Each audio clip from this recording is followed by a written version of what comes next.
Nabi Muhammad itu diibaratkan sebagai sebuah lautan air suci.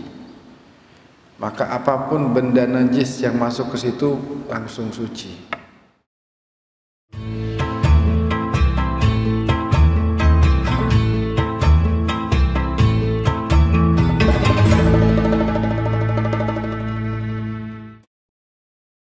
Bismillahirrahmanirrahim. Alhamdulillahi rabbil alamin.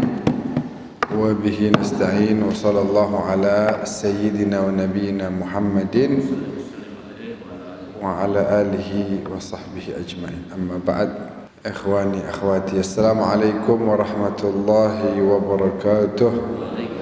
Segala puji bagi Allah atas segala bentuk kelimpahan rahmat dan nikmat yang diberikannya kepada kita. Padahal kalau dipikir-pikir, kita ni siapa kok dikasih kenikmatan terus menerus? Kita ni dosa mulu, kita ni maksiat terus. Tapi itulah, dialah Allah Subhanahu wa taala. Huwallazi samma nafsahu birrahmanir rahim. Dia menamakan dirinya Maha Pengasih dan Maha Penyayang. Sehingga terus tuh kita dapat nikmat, enggak ada habisnya. Tentu yang paling besar, yang paling agung, yang paling mulia nikmat iman, nikmat Islam, nikmat ihsan yang kita berharap mudah-mudahan sampai akhir nafas kita terus nikmat tersebut enggak dicabut dalam diri kita. Karena kan kita lihat sendiri ada tuh, bukan enggak ada orang yang nikmat Islami dicabut. Apakah karena mau nikah sama orang yang dia demen kebetulan beda agama, dia rela tinggalkan itu agama Islam, atau dengan alasan-alasan lainnya. Intinya nikmat Islam tersebut akhirnya diangkat, dicabut. Waliyadzubillah. Bahkan kita lihat ada sekarang jadi misionaris, dulu dosen di UIN, nama anaknya itu nama Islam semua, tiga-tiganya.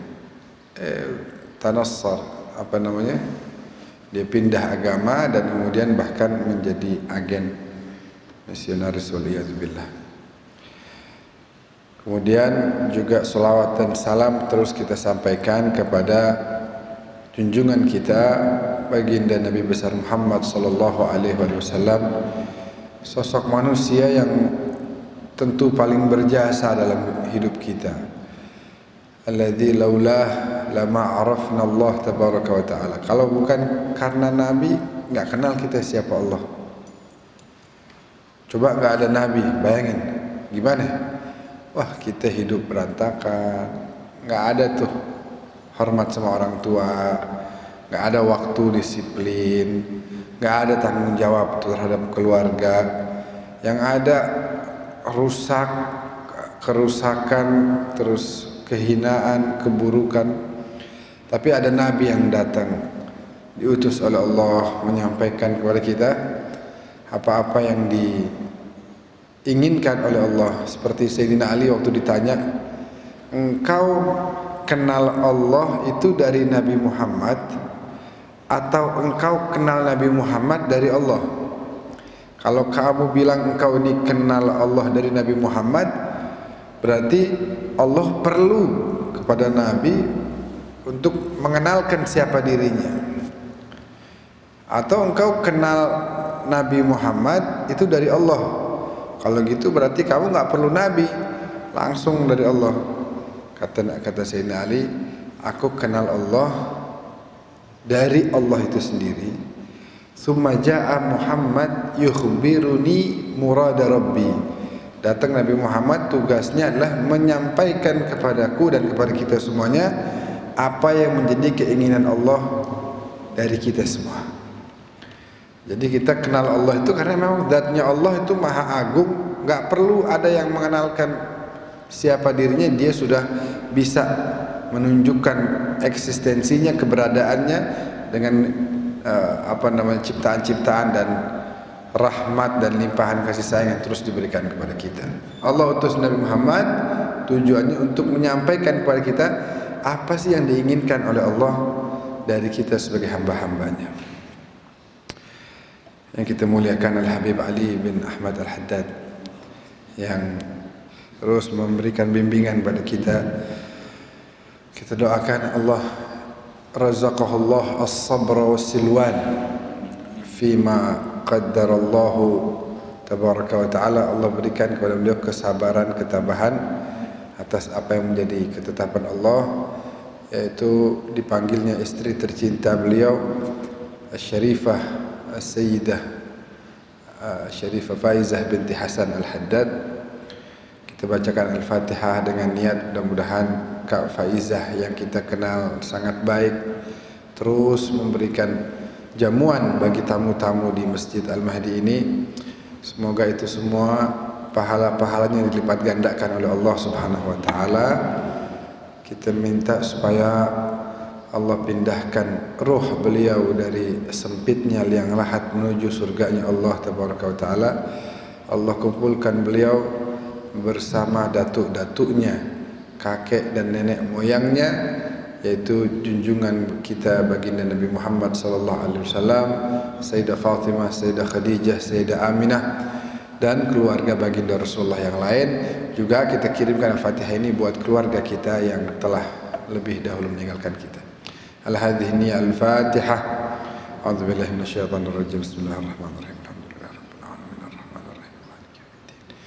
Iyyaka na'budu wa iyyaka nasta'in. Ihdinas siratal mustaqim. Al-Fatihah yang kedua kita kirimkan untuk para pendiri masjid ini. Dari beberapa pendiri ada beberapa yang hari ini ada yang dirawat di rumah sakit karena terjangkit virus COVID, ada yang terjangkit namun bisa hanya dengan menjalani isolasi di rumah. Kita berharap beliau-beliau yang telah berjasa mendirikan masjid ini, Allah segera angkat penyakitnya, Allah berikan kepadanya kesehatan yang sempurna demi kemuliaan baginda Rasulullah sallallahu alaihi wasallam.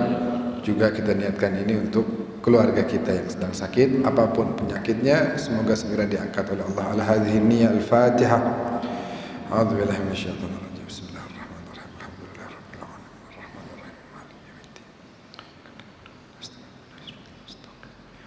Shiratal ladzina an'amta 'alaihim ghairil maghdubi 'alaihim waladdallin. Amin amin ya rabbal alamin.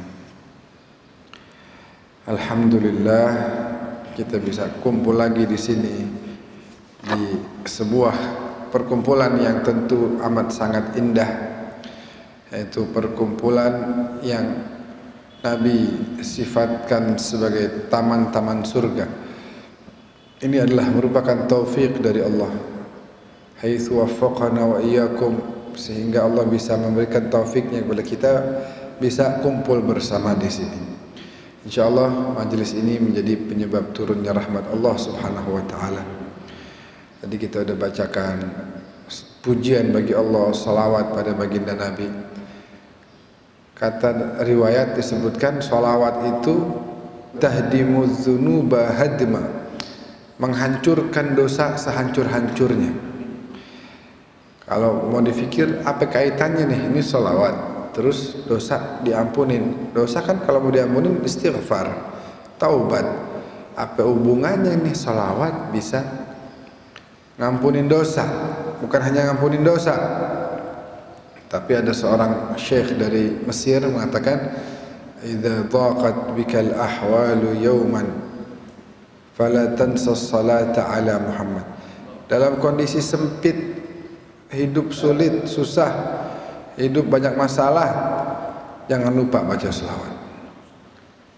Terus apa namanya, selawat itu efeknya nanti ketika sakaratul maut, saufa tara umuran tasurruka bis salati ala Muhammad. Kamu akan lihat ketika sakaratul maut hal-hal yang menyenangkan dirimu.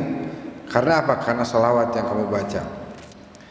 Suka lihat kan pasti nih, kan di sini banyak apa namanya, ahli medsos wal Facebook nih. Ada orang yang meninggal senyum. Kenapa? Karena orang kalau sebelum meninggal itu dilihatin apa yang akan terjadi setelah kematiannya. Itu para syuhada, wah senyum. Kenapa? Karena lagi saat-saat dia mau meninggal, diperlihatkan oleh Allah, ini akan kamu dapatkan. Sehingga dia tersenyum, dicabut nyawanya oleh Allah. Orang kalau meninggal kaku deh. Kalau meninggalnya senyum, ya dia senyum terus. Nah, itu semua diantaranya berkah sholawat kepada baginda Rasulullah. Saya punya guru Al-Habib Abu Bakar bin Hasan Al-Attas. Kemarin siang habis Jumat terima tamu banyak dari Kalimantan. Diijazahkan baca salam yang beliau selalu baca setiap hari, setiap ba'da salat, dan beliau dapatkan ini yaqadatan. Dapat salam ini bukan dalam mimpi, tapi dalam keadaan sadar begini, didatangi oleh dua cucunda Nabi, Sayyidina Hasan dan Sayyidina Husain. Kemudian diajarkan salam kepada keluarga Rasulullah, kepada Rasulullah, Siti Fatimah, Siti Khadijah, Siti Aminah, dan Amirul Mukminin Sayyidina Ali bin Abi Thalib. Beliau bilang yang baca ini dan itu sudah mujarrab, banyak daripada murid-murid beliau yang mengamalkan husnul khatimah. Kenapa? Karena kata beliau, kalau sekarang kita nggak bisa dengar Assalamualaikum ya Rasulullah, dijawab Nabi. Bahkan beliau bilang jawabnya pakai nama, Waalaikumsalam ya Ahmad, Waalaikumsalam ya Fulan. Cuman sekarang kita nggak bisa dengar karena keterbatasan kita dan telinga kita yang begitu kotor, sering mendengar yang haram, ghibah, musik dan lain-lain, sehingga nggak masuk tuh suara indah Rasul. Tapi itu semua akan kita rasakan dampaknya menurut beliau, pengalaman beliau pada saat sakaratul maut. Kemudian beliau bacakan kemarin surat Al-Qiyamah, menceritakan proses yang akan terjadi di hari kiamat. Wah, itu amat sangat menakutkan dan membuat hati kita berdetuk keras. Tapi karena menjalin hubungan dengan Nabi, semua akan terasa ringan. Tadi singkat, solawat itu kaitannya apa? Nabi Muhammad itu diibaratkan sebagai sebuah lautan air suci. Maka apapun benda najis yang masuk ke situ langsung suci. Kita kalau ada nih, ini najis nih, kena najis misalnya, kena najis, bersihinnya nggak bisa dengan al-ma'ul qalil dalam fikih. Ada air sedikit. Kalau kita siram pakai air sedikit, maka bukan hilang, tapi najisnya akan menyebar. Adapun al-ma'ul kathir, apalagi yang alladzi ballagha kullatain, yang lebih dari 2 kullah, itu sekali siram set najisnya akan hilang. Apalagi ini lautan air suci, yaitu lautan baginda Nabi, yang lautan itu diistilahkan nyambung dengan lautan kasih sayangnya Allah. Maka siapapun yang menyambung dirinya, kita tarik garis sehingga kita jadi sungai kecil dari lautan air suci tersebut, maka dosa-dosa yang ada di kita ikut hilang karena nempel dengan air suci tadi. Jadi bangun terus hubungan, sampaikan terus bacaan sholawat. Waduh, itu yang paling akan berdampak dalam hidup kita. Nggak ada. Nabi sering banget tuh, sampai perintah sholawat ada di Al-Quran. Karena apa? Memang begitu pentingnya bacaan tersebut. Sampai Allah sendiri yang memulainya. Kalau ibadah yang lain enggak. Tapi untuk sholawat Allah sendiri yang memulainya. Karena begitu agungnya bacaan sholawat. Sehingga Al-Habib Ali bin Muhammad bin Husain Al-Habsyi dalam maulid itu katanya kalau orang kumpul baca sholawat, kan ada bait syair beliau. Gimana? Biasa dibacakan begini. Masyika ma ajma'il maulid yujallil kurub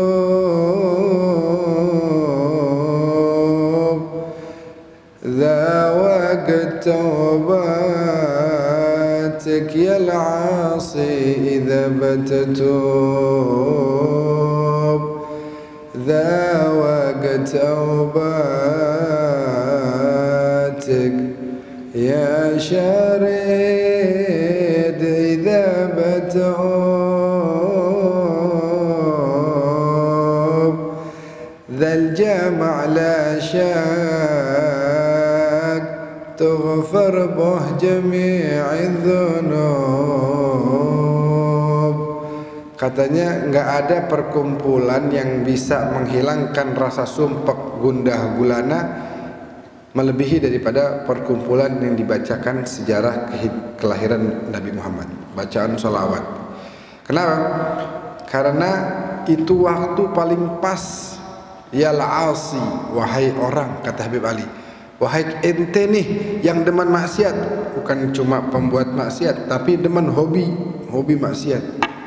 Jangan khawatir, kalau udah duduk di sebuah perkumpulan yang di situ dibacakan sholawat sama Nabi, berarti itu Allah mengundang Anda untuk bertaubat. Dan itu adalah waktu paling pas untuk kembali kepada Allah. Wahai Anda yang sudah jauh dari jalan Allah, jangan khawatir. Dalam waktu-waktu seperti ini begitu banyak rahmat yang diturunkan oleh Allah, sehingga apa? Kembalinya kita akan diterima dengan pintu yang terbuka lebar. Karena dzal jama' la syak, kumpulan seperti itu tidak diragukan akan diampuni segala bentuk dosa-dosa kita oleh Allah Subhanahu wa ta'ala. Amin ya rabbal alamin. Taib, sedikit ana mau bahas tentang, mungkin sudah banyak dibahas di beberapa minggu sebelumnya, tentang betapa indahnya halal bihalal. Kalau udah bulan Syawal biasanya apa? Bulan Syawal biasanya apa itu? Berat badan naik lagi. Kemarin Ramadan udah mulai turun, masuk Lebaran perlahan kembali pulih berat badan. Apalagi biasanya yang terjadi di bulan Syawal, turun. Kalau tadi berat badan naik, ibadahnya mulai agak turun. Maksudnya apa? Contoh, ternyata kok di bulan Ramadan kita itu hampir tiap hari, mungkin tiap hari, asal nggak ada halangan, ternyata kita bisa kok sholat sunnah 11 rakaat atau 23 rakaat. Begitu Lebaran, sholat sunnahnya hilang lagi. Ternyata kita sesibuk apapun kita bisa kok tiap hari kita baca Al-Quran. Masuk Lebaran, Al-Qurannya taruh lagi di lemari. Ternyata kita bisa kok tiap hari bangun itu sebelum subuh setengah jam atau bahkan 1 jam, dan itu kita kerjakan selama sebulan. Begitu malam takbiran lewat, bangunnya langsung azan tuh. Kebiasaan yang kemarin sebulan hilang. Bangun 1 jam sebelum subuh hilang, langsung bangunnya azan, atau bahkan waliyazubillah ada yang lewat daripada azan. Nauzubillah. Aslahanallahu wa iyyakum. Apalagi ternyata kita bisa memperhatikan sekitar kita, orang yang membutuhkan, dan orang yang membutuhkan tersebut, abghuni ad-du'afa fa innama tunsaruna wa turzaquna bi du'afaikum. Carilah aku, kata Allah, di gubuk-gubuk para kaum du'afa dan masakin. Ini sekarang kita nggak bisa nih ke Baitullah Al-Haram, nggak bisa ke Ka'bah Al-Musyarrafah. Kita umat Islam Indonesia tahun ini tidak diperkenankan untuk bisa ibadah haji, mencari rahmat Allah, ridha Allah di Ka'bah, nggak bisa. Jangan khawatir, kita berharap segera tahun depan kita diundang untuk bisa ibadah haji. Tapi kalau sekarang mau cari keridhaan Allah juga bisa. Abghunid du'afa, Cari ridho saya di rumah dan gubuk-gubuk para kaum du'afa. Fa innama tunsaruna wa turzaquna. Kenapa? Karena kalian sebenarnya mendapatkan kemenangan dan rezeki itu karena berkah adanya para du'afa. Sampai-sampai dalam hadis yang lain apa? Rubba ash'ath madfu'in bil abwab law aqsama 'ala Allah la abarra. Betapa banyak orang yang apa ya disebutnya, ya enggak terhormat kalau datang ke pintu-pintu orang ditolak. Kata hadis, betapa banyak orang-orang yang seperti itu. Lau aqsama 'ala Allah, ketika dia bersumpah atas nama Allah, la abarrah, Allah akan iakan dan Allah akan kabulkan apa yang menjadi harapan dan kemauannya. Jadi kita cari keridhaan Allah dengan memperhatikan kaum du'afa. Ada namanya ketuhanan, ada namanya kemanusiaan, ada namanya hablum minallah, ada namanya hablum minannas. Semuanya kita perbaiki, kita jaga sehingga tidak muncul dari kita apa yang bisa mengakibatkan keburukan untuk diri kita. Dalam halal bihalal itu tadi kita diajarkan, ternyata kita sebenarnya mampu kok. Di bulan Ramadan itu Allah tunjukkan begitu banyak kita bisa berbuat kebaikan. Ternyata itu tidak hanya diinginkan oleh Allah di bulan Ramadan. Karena apa? Tujuan dari puasa yang kita sering baca ayatnya apa? La'allakum tattaqun, agar hendaknya kalian menjadi orang-orang yang bertakwa. Udah sebulan dilatih, nah udah bisa kan? Bisa, ternyata bisa ya? Bisa, oke, ayo dong terusin, jangan berhenti. Itu udah bisa sebulan penuh begitu. Sekarang nggak minta sebulan dah, puasanya Senin Kemis aja ya, nggak minta sebulan penuh di bulan Syawal, di bulan Dzulqa'dah, Dzulhijjah, Muharram, Syawal, Safar dan seterusnya. Minta Senin Kemisnya coba dijalanin supaya kita bisa bertakwa dan juga menjadikan badan kita lebih sehat lagi. Di bulan Syawal banyak yang bisa kita ambil pelajaran. Tentu yang paling populer adalah halal bihalal. Halal bihalal itu hanya di Indonesia, di Arab nggak kenal tuh halal bihalal. Orang Arab bilangnya apa? Uwad. Orang Arab bilangnya uwad. Nah, di sini orang bilangnya halal bihalal. Ada juga yang haram biharam, ada juga haram biharam. Bukan halal bihalal, dia malah haram biharam. Apa tuh? Yang selama Ramadan dia udah tahan, enggak bermaksiat, enggak minum minuman keras. Begitu keluar kayak setan habis di penjara tuh keluar lega deh, kerjain lagi yang lain. Nah, orang-orang seperti itu ada. Kita waliyadzubillah jangan sampai. Halal bihalal, saling memaafkan antara satu dengan yang lain. Pasti setiap kita kan punya sifat buruk, pasti itu. Ada dosa, ada keburukan dalam diri kita. Ada keburukan namanya takabur, ada keburukan namanya hasud, iri, dengki. Ada keburukan namanya ujub, pakai ain ya, ujub. Ujub itu apa? Senang membanggakan dirinya. Ini penyakit yang paling susah untuk dihilangkan. Penyakit yang paling susah untuk dihilangkan adalah senang memuji diri sendiri atau senang dipuji oleh orang lain. Lebih sulit dari penyakit sombong. Kalau orang sombong ada dampaknya. Kumpul satu orang baru kaya, pakai kacamata hitam, pakai sepatu, nggak mau negor orang. Orang yang sekitarnya pasti ini orang sombong nih, nggak ada yang mau nemenin. Ada dampaknya sehingga dia akan merasa, oh aneh nih, kenapa ya kok nggak ada yang mau temenin? Oh jangan-jangan gara-gara aneh nih sombong. Tapi kalau ujub itu nggak ada dampaknya sehingga sulit untuk. Jadi di depan orang dia, aduh, anu mah, ya orang hina. Padahal dalam hatinya dia mengatakan dia lebih baik dari orang lain. Sehingga apa? Dia nggak akan ada dampak di sekitar dia. Yang ada malah positif, padahal sifatnya negatif. Sehingga sifat itu akan tumbuh terus. Waliyadzubillah. Orang tuh paling senang dipuji. Siapa nih kita nih? Siapa aja? Kedatangan orang, Assalamualaikum. Masya Allah, tambah ganteng. Pasti senang. Padahal boleh jadi tuh orang bohong ngomong begitu. Tapi kita digituin senang. Karena sifat orang tuh ada tuh sifat ujub. Mau dipuji orang. Itu susah dihilanginnya. Harus dengan mujahadah. Ada lagi pengalaman, ini bukti nih, orang tuh senang dipuji.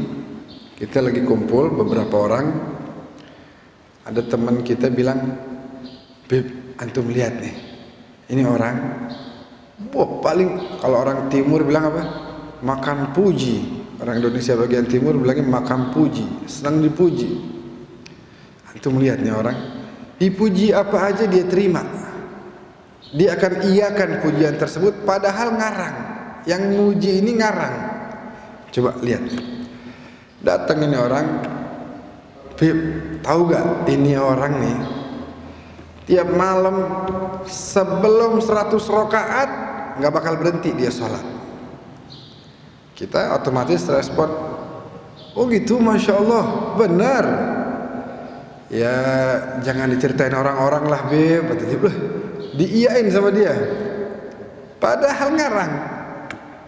Besokannya dibilang lagi, ini orang kalau sebelum 10.000 dia sholawat nggak bakal berhenti tiap malam. Dan dia pasti iyakan itu. Udah nggak usah ngomong ke orang, udah biasa aja. Padahal dia nggak kerjain itu. Artinya apa maksudnya?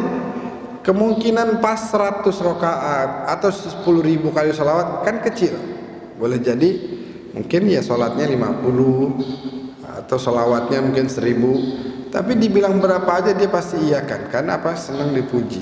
Nah itu penyakit yang waliyadzubillah harus kita keluarkan. Nah itu tanda bahwa setiap kita punya salah, sehingga ada halal bihalal. Paling enak udah memaafkan orang, minta maaf sama orang. Betapa sering kita buat salah, bahkan baik sengaja atau bahkan yang nggak disengaja, tapi orang berasa nggak enak sama kita. Nah dengan minta maaf hilang itu semua. Baginda Rasulullah SAW adalah orang yang sangat pemaaf. Dia selalu memaafkan orang lain. Dihina beliau dimaafkan. Timpukin pakai batu dimaafkan. Mau dibunuh dimaafkan. Ditimpuk pakai kotoran hewan dimaafkan. Dimaafkan. Dilemparin sampah di rumahnya dimaafkan. Sampai-sampai Abu Jahal ini sampai disebut sebagai Fir'aunnya di zaman Nabi Muhammad. Orangnya tinggi besar Abu Jahal. Sekali waktu dia mikir nih gimana caranya nyelakain Muhammad bin Abdullah ini gimana. Akhirnya dia gali lubang malam-malam, tutupin, pagi-pagi dia bilang, Muhammad sini deh, antum coba ke situ deh, ke depan. Oh ada, enggak ke situ nih, ntar ada ini. Nabi Muhammad lewat jalan tersebut. Nabi Muhammad tahu, malaikat Jibril kasih tahu, Rasulullah minggir dikit, itu jalan berlobang, lobangnya besar, antum minggir dikit. Pinggir, akhirnya jalan lagi. Abu Jahal kesal, dia pengen panggil lagi Rasulullah, pengen ditarik lagi supaya balik ke situ. Rupanya dari saking kesalnya dia jalan, dia yang ngelewatin lubang tersebut. Senjata makan Tuhan. Jatuh. Pas jatuh itu nggak tahu Nabi Muhammad sudah jalan. Dia mau ngejar, dia jatuh ke dalam. Oh tolong, teman-temannya tuh datengin. Kenapa di sini? Enggak, lagi main aja. Ya jatuhlah, tolongin dong katanya. Tolongin, ditarik nggak bisa. 2 orang tarik nggak bisa. Tinggi besar, 2 meter. Mungkin kalau sekarang pelatih fitness kali itu Abu Jahal itu. Wah, tinggi besar. Mungkin dia pakai pohon korma kali itu ya, diangkat. Latihannya pakai pohon korma. Pakai talinya putus. Gode Abu Jahal. Akhirnya sampaikan Nabi Muhammad dengar itu Abu Jahal jatuh. Muhammad samperin. Oh, ini kenapa nih? Ya lagi main aja di sini, lagi main tak umpet. Malu dia kan mau ngaku jatuh, malu dia. Oh iya sini. Sama Nabi Muhammad ditolong. Kepada orang yang mau mencelakakan beliau, dimaafkan, ditolong. Padahal ini Abu Jahal, Fir'aun zamannya. Abu Jahal itu pernah motong kupingnya Abdullah bin Mas'ud. Abdullah bin Mas'ud lagi sholat dengan suaranya bersuara waktu itu jahar. Abu Jahal lewat, siapa nih yang sholat nih?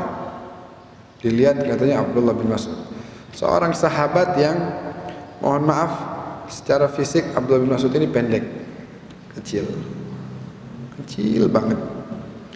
Dipotong telinganya. Waktu itu ada malaikat Jibril di situ. Waktu dipotong telinganya Abdullah bin Mas'ud, Nabi Muhammad ngelihat malaikat Jibril kok tersenyum.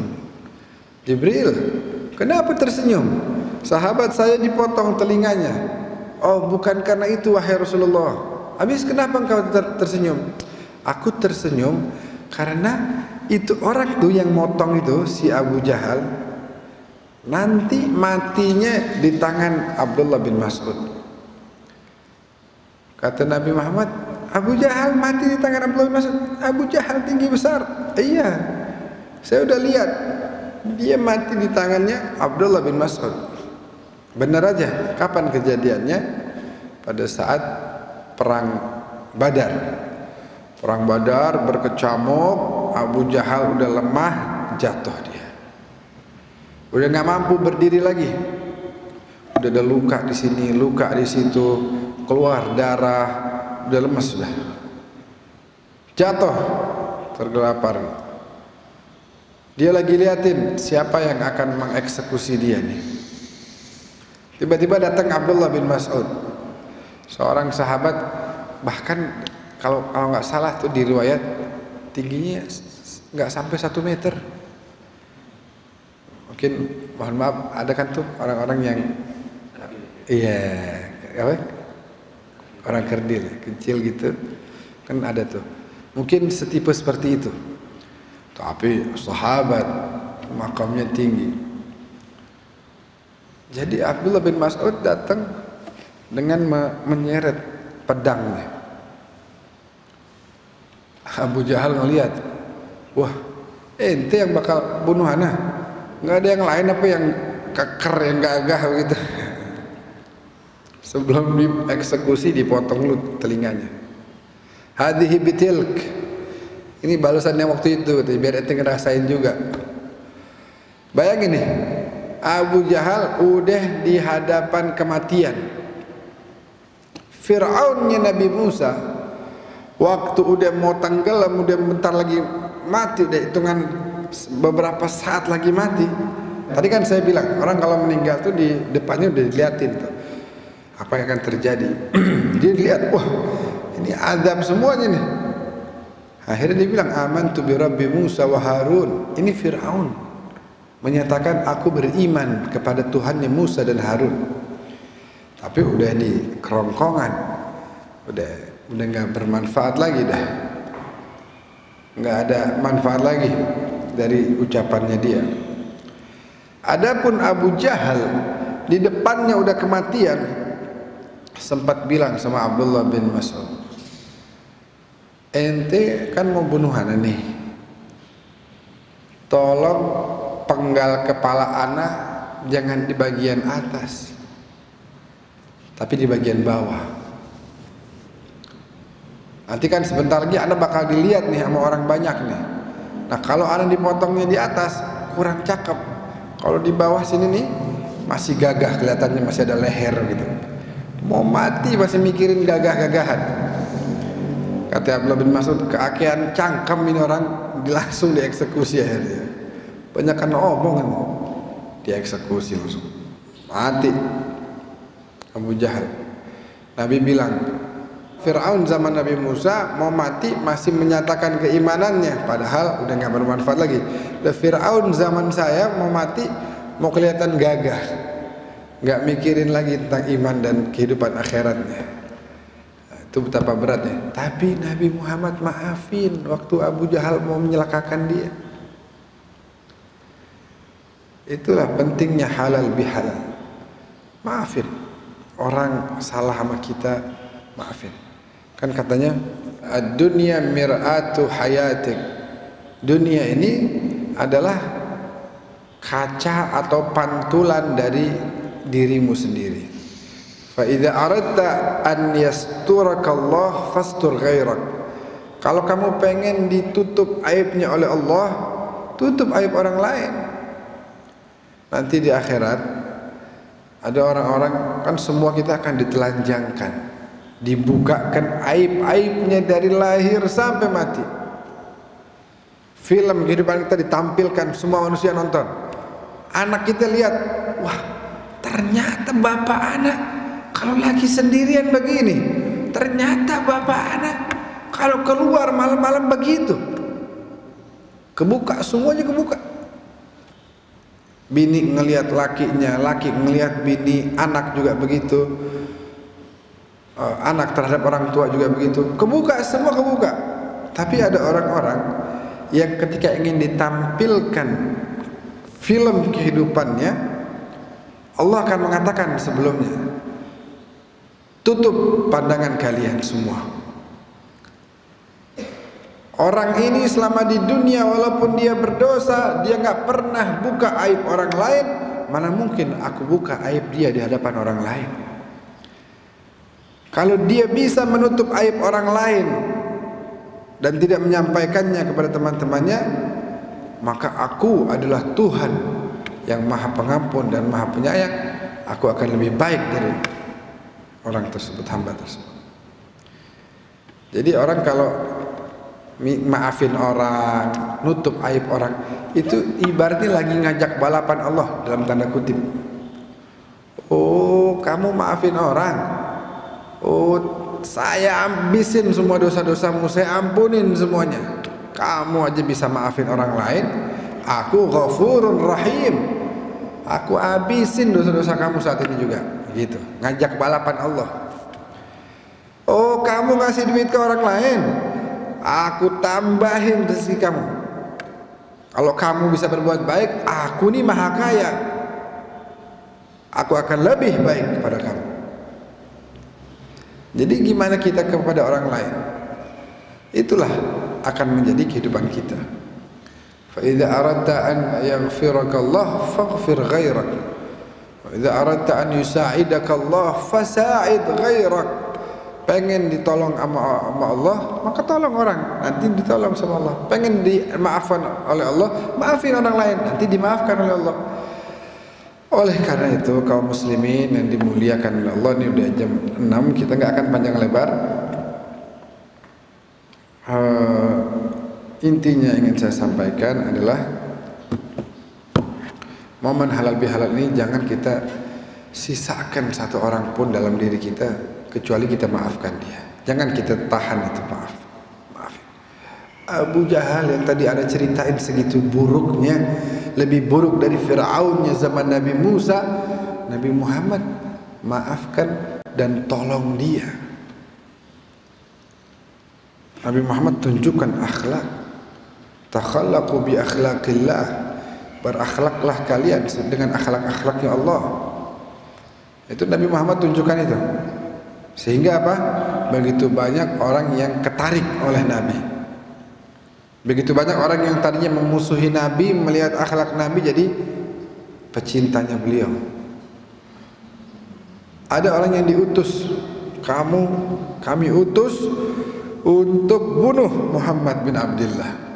Nah, ini orang paling pemberaninya orang. Kata kaumnya, kamu mau apa kita kasih. Akhirnya dijanjikan kalau nggak salah berapa ekor, banyak kambing.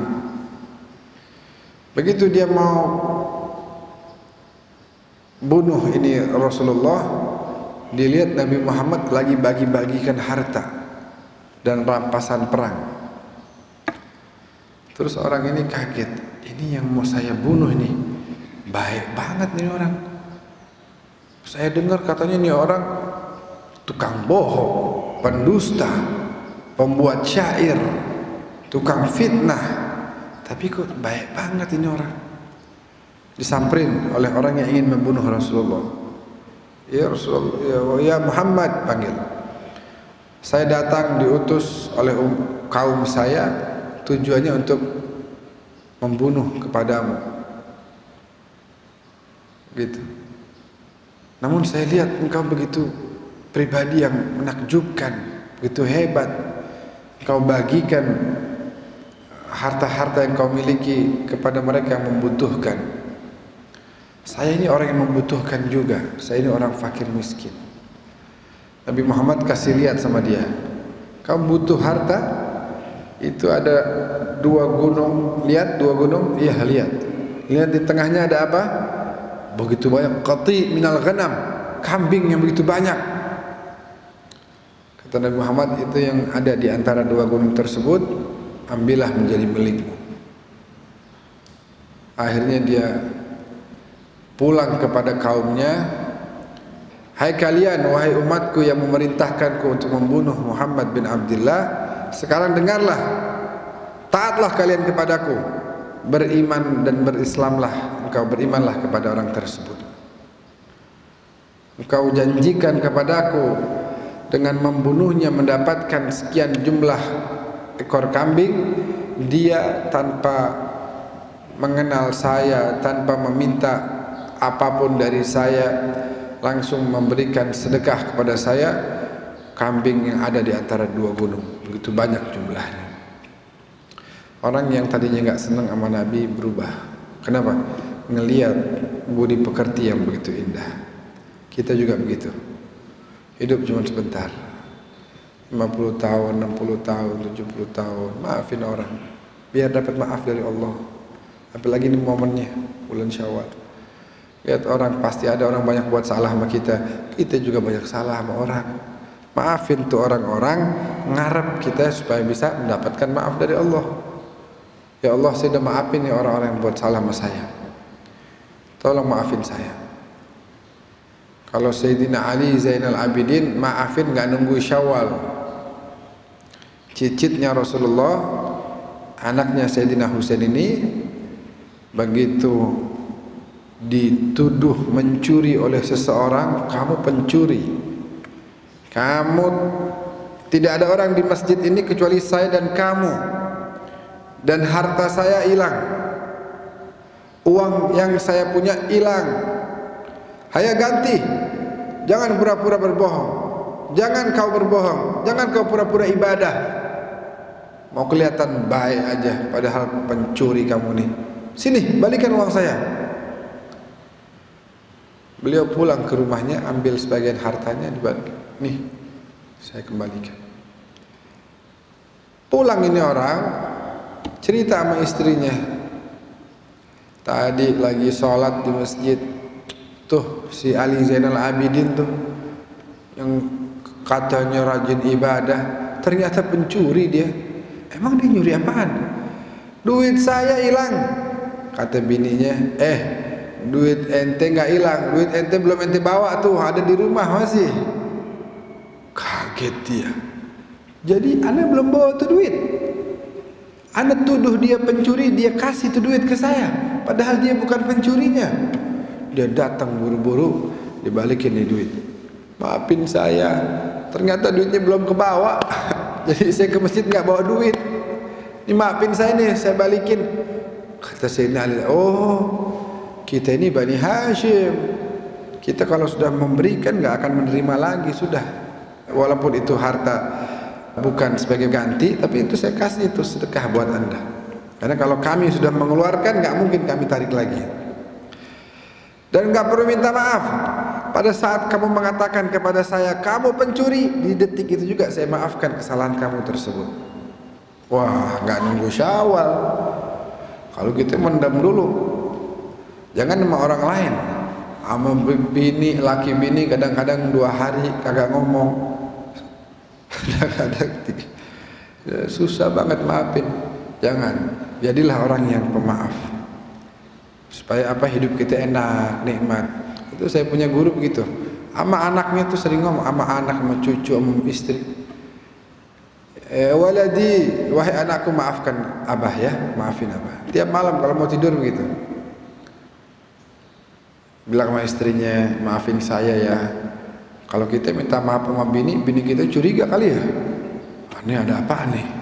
Jangan-jangan dia habis kemana-mana tuh pikirannya. Kenapa? Karena kita nggak pernah minta maaf, gengsi. Ngomong minta maaf, enak hidup kita nanti di akhirat ringan. Udah sering minta maaf sama orang, dosanya hilang dah. Itu kunci keselamatan. Ada orang yang malas, gengsi minta maaf. Makanya kalau diminta maaf akhirnya bini pada curiga deh. Lu habis ngapain lu? Minta maaf?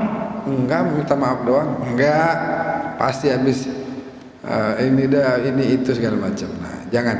Intinya kita biasakan meminta maaf kepada siapapun, bahkan kepada anak kita. Sering kita bentak anak kita tuh sering. Kita sering bentak anak kita, padahal boleh jadi dalam beberapa kesempatan anak kita nggak salah. Kita lagi emosi kita bentak. Jangan pernah gengsi, minta maaf. Nah, maafin ayah ya. Tadi ayah salah, maafin ayah. Biasakan itu. Jadi nanti si anak juga terdidik untuk mau meminta maaf kepada orang lain. Anak kita ini amanah dari Allah. Istri kita amanah. Ma akramahunna illa karim. Tidaklah seorang laki memuliakan kaum wanita, melainkan si laki tadi adalah orang baik, orang mulia. Sebaliknya, wa ma ahanahunna illa laim. Tidaklah seorang suami menghinakan kaum perempuan, istrinya khususnya, melainkan pasti itu laki adalah orang terhina. Jadi khairukum li ahli wa ana khairukum li ahli. Sebaik-baik kalian adalah yang paling baik terhadap keluarganya. Dan akulah sosok yang paling baik terhadap keluargaku. Ini Muhammad sebagai contoh suri tauladan untuk kita jadikan sebagai panutan bagaimana berbuat baik kepada keluarga. Kalau kita di luar bisa baik, bisa ngomong sopan, bisa ngomong santun sama orang, maka orang di rumah kita jauh lebih berhak untuk mendapatkan kebaikan tersebut. Itulah kita yang sebenarnya. Kita yang sebenarnya adalah gimana kepada keluarga, bukan kepada teman, bukan kepada sahabat. Begitu juga kaum istri terhadap suami. Sama teman baik, begitu sama lakinya nyalahin mulu, merengut mulu, jangan. Baik. Intinya harus ada saling tabadul al-ihtiram, saling menghormati, saling menyayangi, saling mencintai. Itulah yang akan membuat hidup kita menjadi nikmat. Jadi betul-betul baiti jannati, rumahku adalah surgaku. Mungkin itu aja. Hadana Allah wa iyyakum ajma'in, Allahul muwaffiq ila aqwamit thariq. Wassalamualaikum warahmatullahi wabarakatuh.